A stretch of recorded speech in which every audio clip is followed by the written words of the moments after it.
I always thought that feeling of being watched was just paranoia, something from my tired mind after long hospital shifts.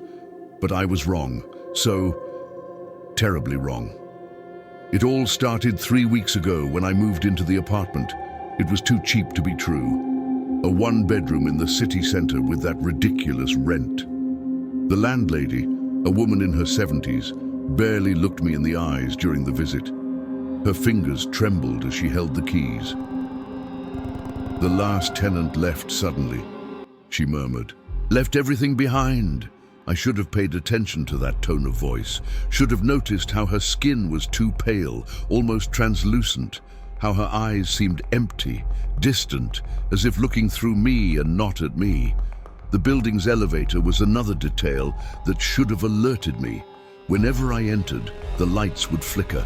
It wasn't a normal flicker like an electrical failure. It was rhythmic, 3 long flickers, then silence, then 3 short flickers. Like a Morse code I couldn't decipher. And there was that mirror on the back wall, scratched, stained with a rusted frame.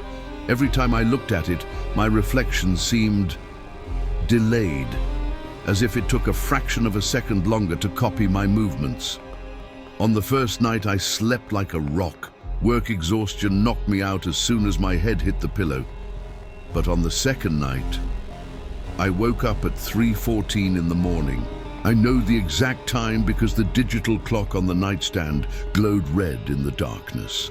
That intense red, almost pulsating, and I heard. The sound came from the kitchen, metal against metal. A pot falling on the floor, perhaps. My body froze.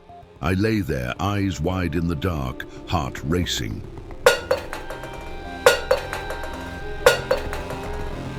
They weren't falls. Someone was banging pots, purposefully, with rhythm, with intention. I wanted to convince myself it was the wind, a neighbor, anything rational. But then I heard the unmistakable creak of the bedroom door opening, slowly. Inch by inch, the sharp creak of the rusty hinge cutting through the silence like a blade. My body was rigid, completely paralyzed. My eyes, however, could move, and that's when I noticed, in the corner of the room next to the old wardrobe that came with the apartment, there was something. A shadow denser than the others, more solid. It had a vaguely human shape, but the proportions were all wrong. Arms too long, hanging down almost to the floor, head tilted at an impossible angle, as if its neck was broken. And it was watching. I could feel the invisible eyes piercing my soul.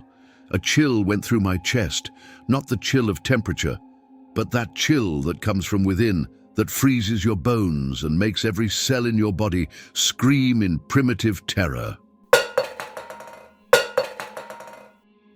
The pots kept banging in the kitchen, but my bedroom door was now completely open, and the thing began to move.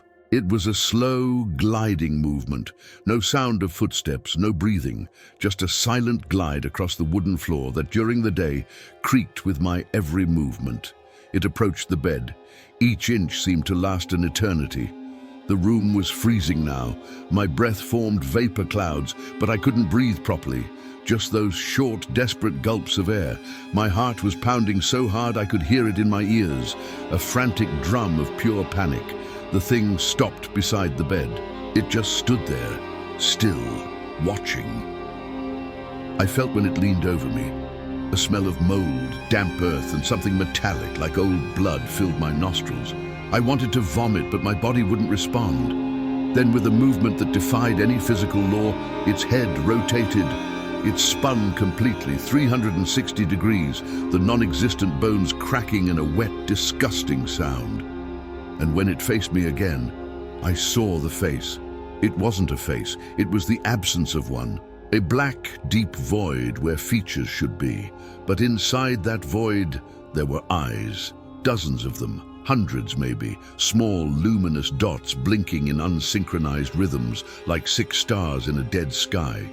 Tears rolled down the corners of my eyes, hot tears against my cold skin. The thing raised one of its arms, those long, thin fingers with too many joints extended toward me. Closer, closer. The tip of a finger touched my forehead. It burned. It burned like dry ice, like frozen fire, a pain that had no name. It entered my head and ripped out memories. I saw flashes of my childhood, my first day of school, my grandmother's funeral, that car accident that almost killed me at 19. Everything passing at impossible speed, being sucked into that finger, into that thing. Then, as suddenly as it started, it ended. The paralysis broke. I could move. I screamed. I screamed until my throat tore. I ran from the bed, stumbled on the covers, hit the wall. I turned on all the lights in the apartment. There was nothing there. The corner of the room was empty, just the old, dusty wardrobe. The kitchen was in order, all the pots hanging in place. The bedroom door was closed, as if it had never moved. But on the floor, where the thing had been, there were marks, wet impressions, as if something moist had stood there. And the smell, that smell of earth and blood still permeated the air. I thought about leaving, grabbing my things and never coming back, but it was 3 in the morning and I was too terrified to cross the city alone. So I stayed in the living room with all the lights on, hugging my knees, waiting for the sun to rise. When morning came, everything seemed like a nightmare. The marks on the floor had dried and disappeared. The smell was gone. Sunlight came through the windows, cheerful and indifferent to my terror. I convinced myself it was sleep paralysis, a vivid hallucination, work stress, but something bothered me. I needed to talk to the landlady. I needed to understand what had happened to the last tenant. I went down to the building's lobby. "Ms. Marta?" I asked the doorman, a fat man who was reading the newspaper. "Do you know where I can find her?" He looked at me with a strange expression, confused, then concerned. "Sir, Ms. Marta passed away 3 months ago." The world spun around me. "What do you mean?" She showed me the apartment. "She gave me the keys 3 weeks ago." The doorman turned pale. His hand trembled as he grabbed an old newspaper from a drawer. The headline read, "Landlady found dead in apartment 304. Suicide after tenant mysteriously disappears." Apartment 304. My apartment. But she was there. I saw her. I talked to her. The doorman just shook his head, making the sign of the cross. I went back up, legs shaking. I entered the elevator. The light started flickering. 3 long, silence, 3 short. I looked at the scratched mirror on the back wall, and I froze. In the reflection behind me, there was someone, an elderly woman with pale skin and empty eyes, Ms. Marta. But when I turned around, no one was there. I looked back at the mirror. She was still there, and she was smiling, a smile too wide with too many teeth, opening into an impossible gash in her dead face. Her hand in the reflection slowly raised, pointing up, to the floor number lighting up on the panel. 304. The doors opened. My floor, but I didn't move. I couldn't. In the hallway in front of me, all the apartment doors were open. And in each one, standing in the doorways, there were figures, shadows with arms too long and tilted heads, all of them watching me, all of them waiting. Sound of pots echoed from inside my apartment. I ran down the stairs, 7 floors. My lungs burned, my feet stumbled, but I didn't stop. I crossed the lobby, ignored the doorman's screams, burst through the street door. I didn't come back for 3 days. I slept at the hospital, in the car, anywhere but that building. But my things were there, my documents, my money. I needed to go back. When I finally gathered courage, I returned during the day. The sun was high, there were people on the street. I went in quickly, straight to the stairs, avoiding the elevator. The apartment seemed normal, silent. I grabbed a suitcase and started throwing everything inside, clothes, documents, anything I could carry. I just needed 15 minutes, but then I heard clang. A single bang. Coming from the kitchen, my blood froze. It was noon. There was sunlight coming through the windows. This couldn't be happening. Clang, clang. Louder now, insistent. The bedroom door started to close, slowly, the creak echoing through the empty apartment. "No," I whispered. "No, no, no." I dropped the suitcase and ran to the front door, but it slammed in front of me, locked. The key turned by itself in the lock, falling to the floor with a metallic tinkle. The pots now banged frantically. Cabinets opened and closed. Drawers were pulled out and thrown on the floor. The entire apartment seemed alive, furious, hungry. And then I saw, in the window's reflection, it wasn't just one figure. There were dozens, filling every corner of the apartment. All those shadows with long arms and crooked heads, all approaching, and in the center of them, Miss Marta, or what was left of her.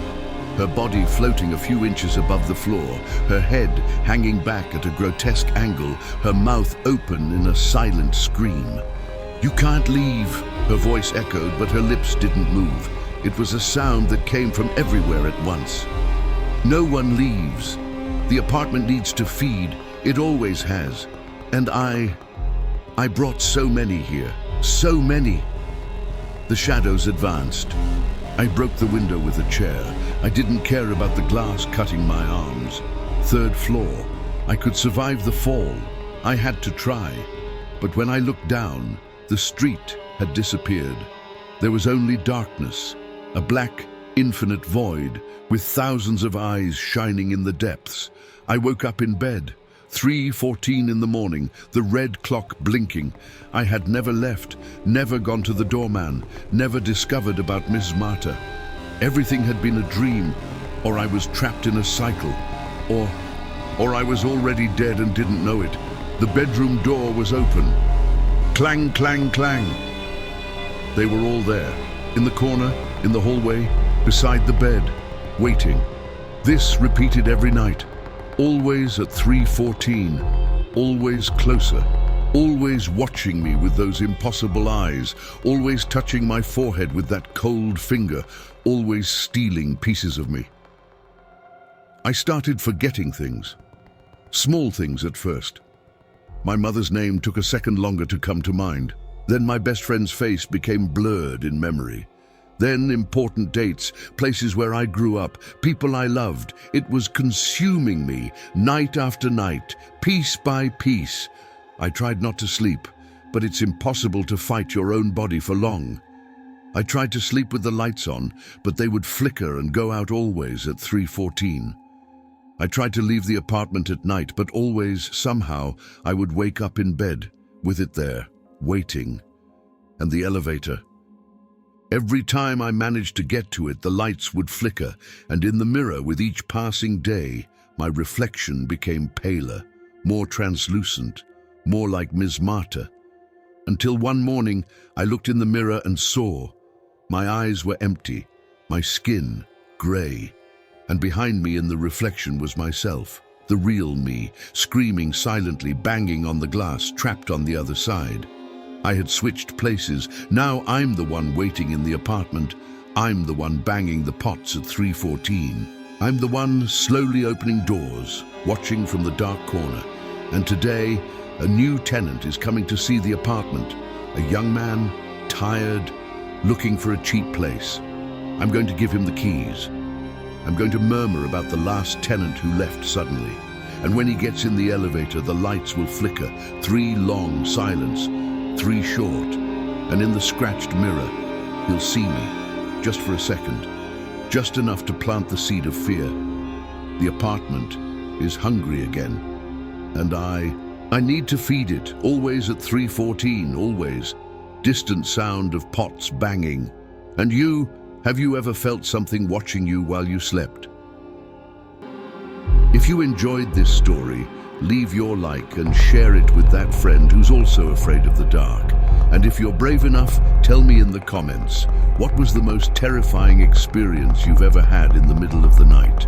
Don't forget to subscribe for more stories that will make you sleep with the lights on. Until next time, if you survive this night,